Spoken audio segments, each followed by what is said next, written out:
அனைவருக்கும் வணக்கம். இன்று ஏப்ரல் 13ஆம் தேதி ஞாயிற்றுக்கிழமை. இந்து தமிழ் நாளிதழோட எக்ஸாம் பாயிண்ட் ஆஃப் வியூல பார்க்க போறோம். இன்னைக்கு டேஸ் பத்தி கொஞ்சம் பார்த்துருவோம். இன்னைக்கு என்ன டேட் அப்படின்னு பார்த்தீங்கன்னா, ஏப்ரல் 13 வந்து ஜாலியன் வாலாபாக் அந்த படுகொலை நடந்த தினம். 1919ல இந்த பைசாகி நாளுக்கு முந்தின நாளான ஏப்ரல் 13ல தான் இந்த ஜாலியன் வாலாபாக் நடந்திருக்கும். ஸோ அதை நினைவு கூறும் வகையில் இந்த டே வந்து இது பண்ணப்படுது, நினைவு கூறப்படுது. அடுத்ததை பாருங்க, 2 நாளைக்கு முன்னாடி ஏப்ரல் 11 என்ன டேட் அப்படின்னு பார்த்தீங்கன்னா, இன்டர்நேஷனல் லேபர் ஆர்கனைசேஷன் ILO அப்படின்னு சொல்லப்படக்கூடிய இந்த இன்டர்நேஷனல் லேபர் ஆர்கனைசேஷன் தொடங்கப்பட்ட நாளும் இந்த ஏப்ரல் 11.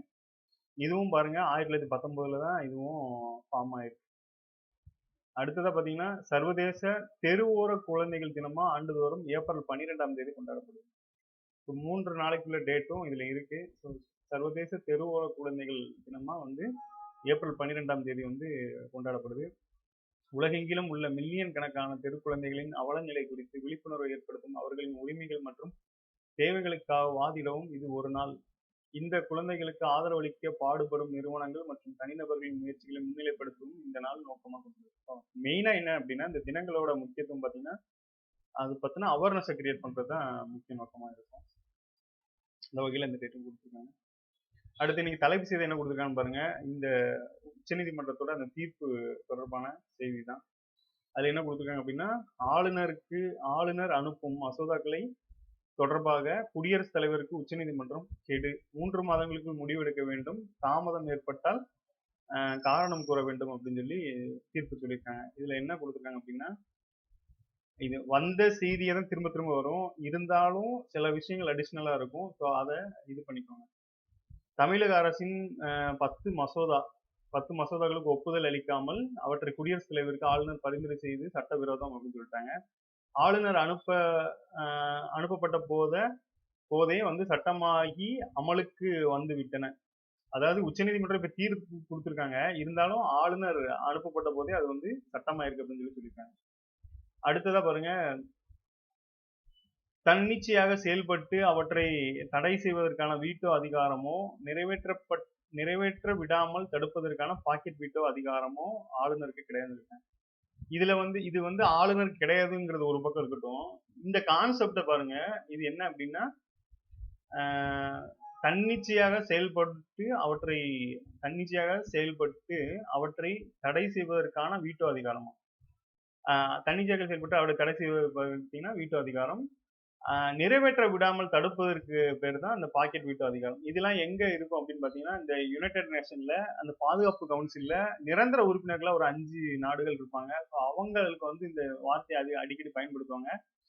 இந்த மாதிரி வந்து இந்த பாக்கெட் வீட்டோ கான்செப்ட்லாம் இந்த ஆளுநருக்கு இல்ல அப்படிங்கிறது தான் இதன் மூலமா சொல்ல வராங்க. மாநில அமைச்சரவையின் ஆலோசனையின்படி நடக்க அவர் கடமைப்பட்டவர் ஆவார். மாநில அரசின் மசோதா குறித்தும் 1 மாதத்துக்குள் அவர் முடிவெடுக்க வேண்டுமா. இப்போ 3 மாதங்கிறது குடியரசுத் தலைவர் சொல்லியிருக்காங்க, 1 மாதத்துக்குள்ள அவர் முடிவெடுக்க வேண்டியது அப்படின்னு சொல்லி ஆளுநருக்கு கெடு விதிச்சிருக்காங்க. அடுத்து அனைத்து உயர்நீதிமன்றங்களும் அனைத்து மாநில ஆளுநர் அலுவலகங்களுக்கும் இந்த உச்சநீதிமன்றத்தோட தீர்ப்பு நகல் போயிருக்கு. ஏன் அப்படின்னா, அது வந்து இன்றையிலிருந்து நடைமுறைக்கு வருது அப்படிங்கிற மாதிரி அனைத்து அலுவலகங்களுக்கும் போயிருக்கு. அடுத்து பாத்தீங்கன்னா, மாநில ஆளுநர் அனுப்பி வைக்கும் மசோதாக்கள் விவகாரத்தில் குடியரசுத் தலைவருக்கு வீட்டோ அதிகாரமோ பாக்கெட் வீட்டோ அதிகாரமோ கிடையாது. குடியரசுத் தலைவருக்கும் இந்த அதிகாரம் இல்லை அப்படிங்கிறத சொல்லியிருக்காங்க. அடுத்து பாருங்க, மசோதா தொடர்பான குடியரசுத் தலைவரின் முடிவு நீதிமன்ற ஆய்வுக்கு உட்பட்டது அப்படிங்கிறத கான்ஸ்டிடியூஷன்ல சொல்லியிருக்காங்க. அதன்படி பாருங்க, அரசியல் சாசன பிரிவு 201 படி ஒரு மாநில சட்டப்பேரவையில் மசோதா நிறைவேற்றப்பட்டால் அந்த மசோதா ஆளுநருக்கு அனுப்பப்பட வேண்டும். அதை குடியரசுத் தலைவருக்கு ஆளுநர் அனுப்பி வைக்கலாம் அப்படின்னு சொல்லி சொல்லியிருக்காங்க. இந்த 201 என்ன சொல்லுதுன்னு பாத்துக்கோங்க. இப்போ நம்மளுக்கு இதுக்கு முன்னாடி உள்ள செய்திகள்ல பாத்தீங்கன்னா 2 ஆர்டிகிள் திரும்ப வந்திருக்கும். ஒண்ணு வந்து ஆர்டிகிள் 200ங்கிறது அதிக இடத்துல வந்திருக்கும். அது போக இந்த உச்சநீதிமன்றம் தீர்ப்பு சொல்லியிருக்கிறதுக்கான இந்த சிறப்பு அதிகாரம் 142 அப்படிங்கிறதும் இடையில வந்திருக்கும். அந்த வகையில இந்த பிரிவு 201 இப்போ வந்து உள்ள வந்திருக்கு. அதுவும் என்னன்னு பாருங்க, அரசியல் சாசன பிரிவு 201 என்ன சொல்லுது அப்படின்னா, ஒரு மாநில சட்டப்பேரவையில் மசோதா நிறைவேற்றப்பட்டால் அந்த மசோதா ஆளுநருக்கு அனுப்பப்பட வேண்டும். அதை குடியரசுத் தலைவருக்கு ஆளுநர் அனுப்பி வைக்கலாம் அப்படின்னு சொல்லியிருக்காங்க. ஸோ இதை தான் 201 சொல்லுதா. நம்மளுக்கு கேள்விகள் இப்படிதான் வரும். இது அந்த பிரிவை வச்சுதான் நம்ம பிரிவு ஆப்ஷன்ல வச்சிருவாங்க. கொஸ்டினா வந்து இந்த கான்செப்ட் கேட்பாங்க. இந்த குரூப் 4 அப்புறம் வந்து குரூப் 2 பிரிலிம்ஸ்ல எல்லாம் பாத்தீங்கன்னா இந்த மாதிரி கேள்விகள் தான் அதிகபட்சமா இருக்கும். ஆர்டிகல் 200 ஆல்ரெடி கேட்டுட்டாங்க. ஏன் அப்படின்னா இந்த கவர்மெண்ட் அமைச்சதுக்கு அப்புறமே பாத்தீங்கன்னா இந்த ஆளுநருக்கும் முதலமைச்சருக்கும் இடையிலான இந்த பனிப்போர் வந்து இருந்துகிட்டே இருக்கிறதுனால ஆர்டிகல் 200 ஆல்ரெடி ஒரு கொஸ்டின் கேட்டாங்க. இது மாதிரி கேள்விகள் வந்து வரதுக்கு அதிகபட்ச வாய்ப்புகள் இருக்கு. அடுத்ததா பாருங்க, மாநில ஆளுநர் அனுப்பும் மசோதாக்கள் குறித்து 3 மாதங்களுக்குள் குடியரசுத் தலைவரும் முடிவெடுக்கணும்னு சொல்லி அவங்களுக்கும் காலக்கெடுவை இந்த உச்சநீதிமன்ற தீர்ப்புல சொல்லியிருக்காங்க. ஸோ அடுத்து பாருங்க, ஒரு மசோதாவை மறு ஆய்வு செய்ய அல்லது திருத்தம் செய்ய கோரி சட்டப்பேரவைக்கு குடியரசுத் தலைவர் திருப்பி அனுப்பலாம். முதல் டைம் வந்து திருப்பி அனுப்பலாம். அப்புறம் வந்து சட்டப்பேரவையில் அந்த மசோதா மீண்டும் நிறைவேற்றப்பட்டு குடியரசுத் தலைவருக்கு அனுப்பி வைக்கப்படும் போது மசோதா குறித்து இறுதி முடிவு எடுக்கப்பட வேண்டும். அது வந்து சட்டப்பேரவையில இருந்து பார்லிமெண்டாலும் சரி இந்த மாதிரி வந்து ஒரு கான்செப்ட் கொடுக்குறாங்க. அடுத்து பாருங்க, மாநில அரசின் மசோதா அரசியல் சாசனத்துக்கு எதிராக இருக்கும் பட்சத்தில் குடியரசுத் தலைவர் சட்ட ஆலோசனை கேட்கலாம். இதுக்கு ஒரு ஆர்டிகிள் இருக்கும். அதே மாதிரி மசோதாக்கள் விவகாரத்தில் மாநில அரசுகள் முழு ஒத்துழைப்பு வழங்க வேண்டும். மசோதாக்கள் விவகாரத்துல மாநில அரசுகள் முழு ஒத்துழைப்பு வழங்க வேண்டும். குடியரசுத் தலைவரின் கேள்விகளுக்கு மாநில அரசுகள் உரிய பதில்கள் விளக்கங்களையும் அளிக்க வேண்டும். ஒருவேளை அவருக்கு ஏதாவது முரண்பாடா தெரிஞ்சது அப்படின்னா அதை அவங்க வந்து தீர்த்து வைக்கணும் அப்படின்னு சொல்லி சொல்லியிருக்காங்க. நாட்டின் முதல் குடியரசுத் தலைவர் ராஜேந்திர பிரசாத் காலத்தில் பார்த்தீங்கன்னா நிகழ்ந்த சம்பவத்தை சுட்டிக்காட்ட விரும்புகிறேன் அப்படின்னு சொல்லி ஒரு இது சொல்லியிருக்காங்க. இந்து சட்ட மசோதா விவகாரத்தில் அப்போதைய குடியரசுத் தலைவர் ராஜேந்திர பிரசாத் பல்வேறு ஆட்சேபங்கள் எழுப்பினார்.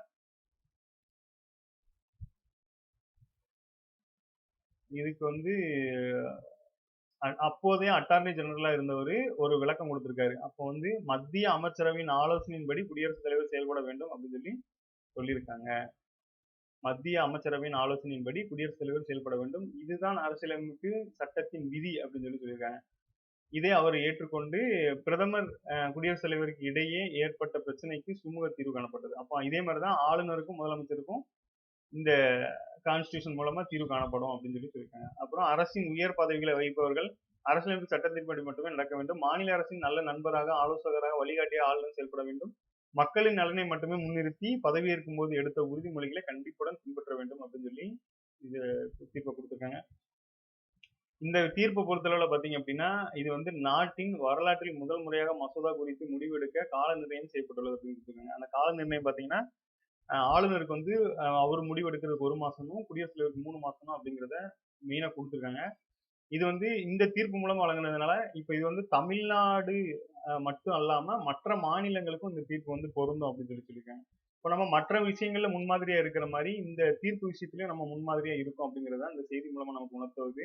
இது எப்படி என்ன டாபிக் கீழே நீங்க இதை எடுத்துக்கலாம் அப்படின்னா டைரக்டா ஆளுநரோட கான்செப்ட், சிஎம்மோட கான்செப்ட் அந்த ஆர்டிக்கல் வச்சு எடுத்துக்கலாம். இல்ல அப்படின்னா அரசியல் அறிவியல், அதாவது இந்தியா ஆட்சியல் அப்படிங்கிற தலைப்புல கீழே நடப்பு நிகழ்வுகளுமே கொடுத்துருக்காங்க. ஸோ அதுவும் இந்த தீர்ப்பு சம்பந்தமா கேட்கலாம். இந்த வகையில டெய்லியும் வந்துட்டு இருக்கு, நமக்கு ரிப்பீட்டடா இருக்கு அப்படின்னு நினைச்சு படிக்காதீங்க. இதெல்லாம் கேள்விக்கான ஏரியாக்கள். ஸோ அதை வந்து தெளிவா படிச்சுக்கோங்க. அடுத்ததா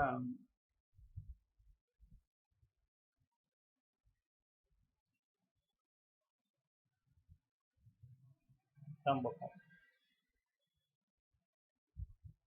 நமக்கு என்ன ஜிஎஸ்ல பாருங்க, இன்னைக்கு பிதாகரஸ் தேற்றம் பற்றி கொடுத்துருக்காங்க. பிதாகரஸ்ங்கிறது அவரோட பேரு, ஒருத்தர் கண்டுபிடிச்ச பேரு. பிதாகரஸ் தேற்றம் என்பது ஒரு செங்கோண முக்கோணத்தின் 2 பக்க வர்க்கங்களின் கூட்டுத்தொகை 3வது பக்கத்தின் கர்ணம் வர்க்கத்துக்கு சமம் என்ற வடிவில் தேற்றமாகும். இதன் மூலம் ஒரு அறியப்படாத பக்கத்தின் நீளம் ஒரு முக்கோணத்தின் கோணத்தை கண்டறிய முடியும். இது வடிவியல் கணக்கீட்டியல் மிக முக்கியமான தேற்றமாகும். ஒரு முக்கோணம் செங்கோண முக்கோணமாகும் என்பதை இதன் மூலம் அறியலாம். இந்த வடிவியல் சொல்லிட்டாங்களா, நம்மளுக்கு வந்து 2D 3D இருக்கா? ஆமா, இதுல எப்பயுமே ஒரு கொஸ்டின் வந்துட்டே இருக்கும். அப்படி பார்க்கும்போது இந்த முக்கோணம் சார்ந்து வரும்போது இந்த பிதாகரஸ் தேற்றம் கண்டிப்பா யூஸ் ஆகும். அதுலயும் செங்கோண முக்கோணத்துக்கு இந்த ஃபார்முலா அப்ளிகபிள் ஆகும். இப்படியும் படிக்கலாம் அப்படிங்கிறது. அதாவது நீங்க மேக்ஸ் புக்ல தான் இந்த தியரி போய் எடுக்கணும் தேவையில்லை. இது மாதிரி பேப்பர் படிக்கும் போதும் இந்த மாதிரி விஷயங்களை எடுத்துக்கலாம் அப்படிங்கிறது தான் இந்த பொது அறிவோட நோக்கம். அடுத்ததா நம்ம இந்த இதை வந்து அரசிதழை வந்து கெசட்ல வெளியிட்டு இருக்காங்க. அது என்னன்னு பார்க்கிறோம் இந்த இடத்துல. அதாவது ஆளுநர் ஒப்புதல் அளிக்க மறுத்த 10 மசோதாக்களுக்கும் உச்சநீதிமன்ற தீர்ப்பின் மூலம் அமல். இதை வந்து தமிழ்நாடு அரசு அவங்களோட அரசு இதழ்ல அறிக்கையா வெளியிட்டிருக்காங்க. ஸோ இது வந்து அமல்படுத்தப்படுது அப்படிங்கிறத தமிழ்நாடு அரசு வந்து அரசு இதழ வெளியிட்டிருக்காங்க. அடுத்ததா 9 இந்த இவரோட இது குடுத்திருக்காங்க. இங்க ஒருத்தர் பேராசிரியர் தமிழவன் பதிப்பாளர் திருநாவுக்கரசுக்கு வந்து மா அரங்கநாதன் இலக்கிய விருதும் குடுத்திருக்காங்க. கவிதை, சிறுகதை, நாவல், கதைகள் என படைப்பின் அனைத்து தளங்களிலும் தீர்க்கமான பார்வை கொண்ட தனித்துவ படைப்பாளி மா அரங்கநாதன். நினைவு போற்றும் வகையில 2018 முதல் முன்றில் இலக்கிய அமைப்பு சார்பில் வந்து விருது வழங்குறாங்க. ஒரு விருது குடுத்திருக்காங்க. அது யார் பேர்ல அப்படின்னா இந்த மா அரங்கநாதன். இது ஏன் இந்த கான்செப்ட் அப்படின்னா, ஏற்கனவே நம்மளுக்கு ஒரு அரங்கநாதன் இருக்காரு. யாரு அப்படின்னு பார்த்தீங்கன்னா, இந்த நூலக தந்தை அப்படின்னு சொல்லியிருப்பாங்க. ஸோ 2 பேரும் குழப்பிடக்கூடாது அப்படிங்கிறதுக்காக இந்த கான்செப்ட்.